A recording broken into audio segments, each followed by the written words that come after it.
Salut, ça fait un petit moment qu'on n'a pas parlé de Zelda sur cette chaîne. Mon objectif étant de faire un épisode pour chaque opus, cette vidéo devait forcément arriver. Je considère Zelda Phantom Hourglass comme l'un des meilleurs jeux de la Nintendo DS. D'ailleurs, si vous êtes né après 98, c'est probablement votre premier Zelda. Soit ça, soit comme moi, dans ce cas c'est Minish Cap. Enfin bref, aujourd'hui on s'attaque à un jeu ayant porté une plutôt bonne partie des ventes de la Nintendo DS, Zelda Phantom Hourglass.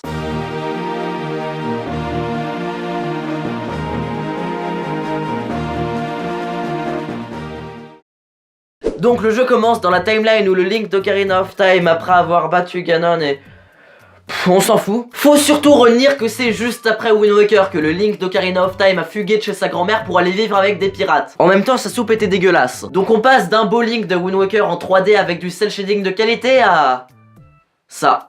Ouais, enfin c'est de la DS quoi, les graphismes sont pas ouf, c'est de l'espèce de 3D vu du dessus un peu moche. De la 2,5D. Mon dieu, je déteste ce terme. Et un jour, l'équipage tenu par la capitaine Tetra, en fait c'est la princesse Zelda, va à l'abordage d'un navire légendaire dont bon nombre de mystères font écho, le bateau fantôme. Attends, mais si Phantom Hourglass c'est juste après Wind Waker, Link est déjà censé l'avoir vu ce bateau. En plus, normalement il y a que dalle à l'intérieur. Et au moment de l'abordage du vaisseau quand Link saute, et bah...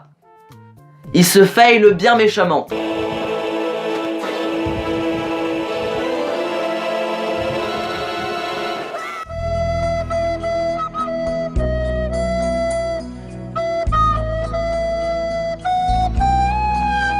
Il a tout de même réussi à s'échouer sur une île. Par contre, l'équipage a eu un peu moins de chance et devinez quoi, la princesse Zelda s'est faite emprisonner et Link doit aller la sauver. C'était totalement imprévisible. Donc Link trouve une fée et puis d'un coup, je sais pas pourquoi, il lui prend l'envie d'aller explorer un temple de la mer au nord de l'île. Des squelettes en décomposition à l'entrée, mais cet endroit m'inspire parfaitement confiance. Il y récupérera le sablier fantôme. Ah, c'est pour ça que le jeu s'appelle comme ça. Et au fur et à mesure que le sablier s'écoule, il n'est plus protégé dans le temple. Car oui, dans Zelda Phantom Hourglass, si le sablier s'écoule entièrement, Link commence à perdre de la vie dans le temple. Bah du coup, pourquoi il le retourne pas simplement? Il y trouvera également à l'intérieur Linebeck, le capitaine d'un bateau... moche. Attends, alors du coup on a un objet magique avec un moyen de locomotion spécial.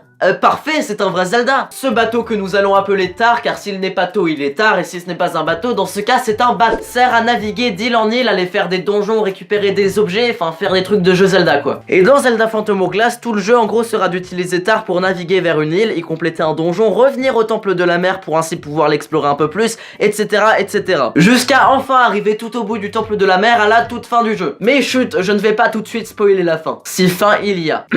Et dans Zelda Phantom Hourglass, chaque fois que tu finis un donjon et que tu y bats le boss, tout d'abord tu récupères un réceptacle de cœur, si les bonnes vieilles habitudes toi-même tu sais, mais tu récupères également du sable pour le mettre dans ton sablier et ainsi pouvoir rester plus longtemps dans le temple de la mer. Link, pourquoi t'en as pas simplement récupéré par terre sur la plage? Dans Zelda Phantom Hourglass, on peut pimper Tar. En réalité, personne ne fait, ça coûte cher, et de toute façon, ça sert à rien. Dans Zelda Phantom Hourglass, on n'a pas accès à toutes les parties de la mer immédiatement. Il existe 4 grandes parties et chacune contient plus ou moins 5 à 10 îles. Et vous aimez les gorons? Tant mieux, car il y a une île avec des gorons. Et vous aimez les auras? Bah y en a pas. Non, à la place, ils ont mis ces espèces de trucs là, qui ont d'ailleurs sûrement inspiré les flons de Mario Odyssey. Dans Zelda Phantom Hourglass, dans les temples, on peut y trouver divers objets tels que le boomerang, l'arc du héros, les bombes. Mais si le jeu se déroule juste après Wind Waker, Link est déjà censé tous les avoir. Et puis même, il y a trop d'incohérences entre ces deux jeux pour qu'on puisse en faire une timeline. Pourquoi on dit que l'équipage de Link est parti très loin de la grande mer de Wind Waker et que sur la nouvelle map de Phantom Hourglass on y retrouve Terry?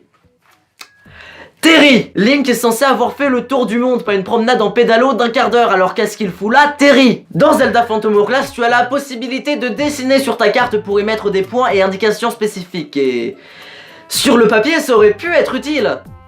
Mais ça l'est pas. Sur tous les différents let's play du jeu que j'ai regardé, personne n'utilisait cette option. C'est comme si, je sais pas, les développeurs avaient voulu bien faire en ajoutant cette fonctionnalité. Mais pour être sûr que les joueurs l'utilisent, ils ont créé une île que l'on doit cartographier nous-mêmes. Car oui, à un moment on doit vraiment faire ça, c'est très long et à la fin tu te rends compte que l'île a une forme de baleine. C'était cadeau pour les personnes qui avaient la flemme de chercher. Dans Zelda Phantom Hourglass, il existe un boss que l'on doit battre au volleyball, dont on ne va pas parler. Dans Zelda Phantom Hourglass, il existe un mode multijoueur dont on ne va pas parler. Dans Zelda Phantom Hourglass, il existe une île en forme de Nintendo DS dont on ne va pas parler. Dans Zelda Phantom Hourglass, un moment tu recherches le bateau fantôme dans un brouillard maritime à l'aide de ta fée. Alors c'est un mini-jeu en 3D complètement stupide, pas du tout adapté à la DS, j'ai jamais compris comment ça fonctionnait. Et généralement quand tu trouves le bateau fantôme, c'est possiblement grâce au hasard et très certainement car tu as fait n'importe quoi. Et une fois arrivé dans le bateau, tu tombes sur ça.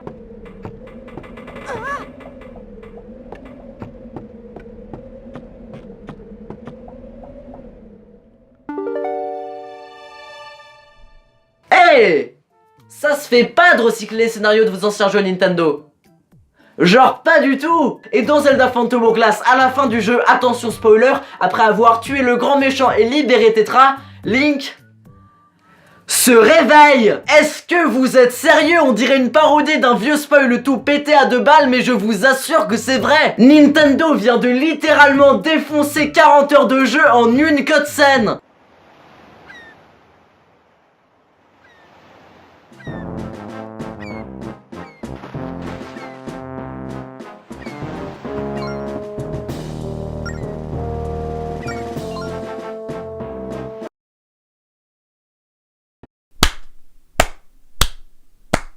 J'arrête tout.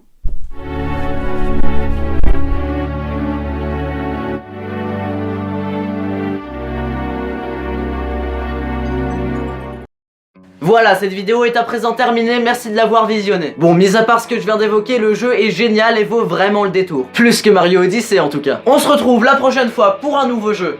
Ou pas, je vous retiens pas plus longtemps, à plus.